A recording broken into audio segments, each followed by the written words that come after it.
Hello students, मैं हूं सुजाता चौहान और आप सभी का अपनी ऑनलाइन टीचिंग क्लासेस में एक बार फिर स्वागत करती हूं। आज हम बात करेंगे कि सिंपल प्रेजेंट टेंस कहां कहां यूज होता है। हम इस टेंस को किन किन स्थितियों में यूज कर सकते हैं।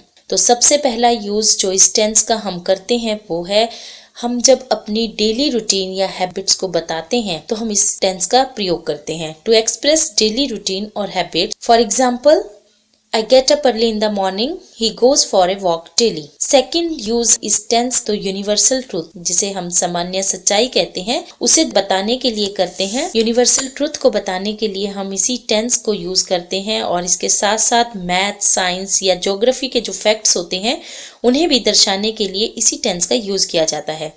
सामान्य सच्चाई जैसे कि द रोज स्मेल्स स्वीट, और इसी तरह से मैथ, साइंस और ज्योग्राफी के जो फैक्ट्स हैं जैसे the sun rises in the east, the earth revolves round the sun, 2 and 2 make 4, ये सभी इसी टेंस में दर्शाए जाते हैं। नेक्स्ट है to express a fact that is true at the time of speaking. जिस समय बात कर रहे हैं उस समय की घटना जो सच्चाई है उसे एक्सप्रेस करने के लिए भी हम इसी टेंस का यूज करते हैं। For example, our school opens at 10 AM these days, कि इन दिनों हमारे स्कूल 10 बजे खुल रहे हैं। नेक्स्ट इसका जो यूज है वो हम करते हैं to express fact that is permanent.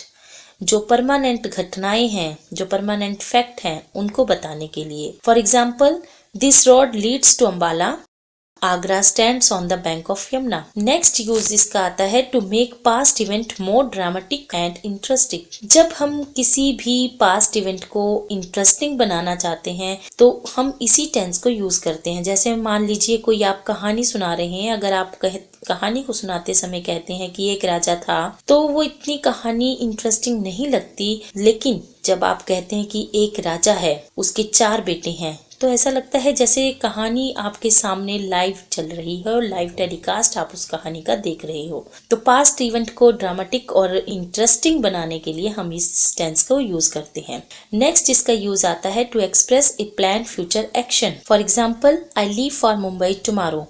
इसका मतलब ये हुआ कि आपने टिकट्स खरीद ली हैं, आपकी पैकिंग हो चुकी है और आप कल मुंबई जाने वाले हो। तो ऐसे भविष्य की जो घटनाएं हैं, जो भविष्य में घटित होने वाली हैं, जो आपने तैयारी कर ली है जिसकी, उसको भी आप इसी टेंस में बताएंगे। इसके अलावा आप रनिंग कमेंट्रीज, जितनी भी रनिंग कमेंट्रीज आप देखते हैं टीवी पर, जो मैचेस होते हैं उसके दौरान जितनी भी रनिंग कमेंट्रीज होती हैं वो सभी इसी टेंस में बोला जाता है। जैसे Kapil comes and he bowls to Tony Greig. तो इस तरह के सेंटेंसेस इसी टेंस में बनाए जाते हैं। इसके अलावा इफ वाले वाक्यों में भी हम इस टेंस को यूज करेंगे। इफ वाले सेंटेंसेस में शर्त वाला भाग प्रेजेंट सिंपल में बनेगा और दूसरा भाग जो कि मेन क्लोज या प्रिंसिपल क्लोज वाला भाग है वो सेंटेंस के मीनिंग पर डिपेंड करता है। और सेंटेंसेस इस तरह से बनते हैं। If you work hard you will pass, if you go to Mumbai bring something for me, if you feel hungry you may or can eat something, if you heat water at certain temperature it starts boiling, if you add 2 and 2 its addition becomes 4। तो इन सभी स्थितियों में हम simple present tense का use करते हैं। इसके साथ साथ मैं आपको हिंदी में सेंटेंसेस की पहचान करना बता देती हूँ, जिससे आप आसानी से हिंदी वाक्यों को इंग्लिश में ट्रांसलेट कर सकेंगे। अगर हिंदी के वाक्यों में ता है, ती है या ते है मिलता है आपको एंड में, तो इस तरह के सभी सेंटेंसेस इसी टेंस में बनाए जाते हैं। जैसे राम खाना खाता है, आपको यहाँ पे ता है दिख रहा है पीछे, तो आप समझ जाइए कि ये इसी टेंस में बनेगा और इसकी ट्रांसलेशन होगी राम ईट्स फूड। राहुल गाना गाता है, राहुल सिंग्स अ सॉन्ग।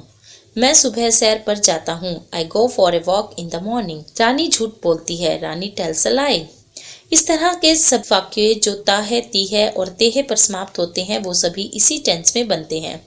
और अब मैं आपको कुछ कीवर्ड्स देती हूँ जिनकी सहायता से आप फिल इन द ब्लैंक्स में इस टेंस को बहुत ही आसानी से भर पाएंगे। फिल इन द ब्लैंक्स में जब ये टेंस आएगा तो आप उसको आसानी से कर पाएंगे। और ये कीवर्ड्स हैं always, frequently, daily, generally, often, sometimes, now अ days, usually, every day, never, every month. और अब आती है होमवर्क की बारी। तो ऐसे ही सेंटेंसेस आप सभी को बनाने हैं और ऐसे सेंटेंसेस बनाने का सबसे आसान तरीका है कि आप सभी अपने डेली रूटीन को लिखिए। आप अपनी मम्मी के डेली रूटीन को लिखिए या फिर अपने पापा के डेली रूटीन को लिखें, या जिसका भी आप डेली रूटीन लिखना चाहते हैं उनको लिखिए। और इन डेली रूटीन को लिखते समय आपको इन कीवर्ड्स जो मैंने आपको बताए हैं उनका भी यूज़ करना है। तो यहीं पर ये वीडियो समाप्त होती है। नेक्स्ट वीडियो में इसी टेंस के नेगेटिव और इंटेरोगेटिव सेंटेंसेस कैसे बनाए जाते हैं आप सभी को बताऊंगी। तब तक के लिए आप सभी का धन्यवाद।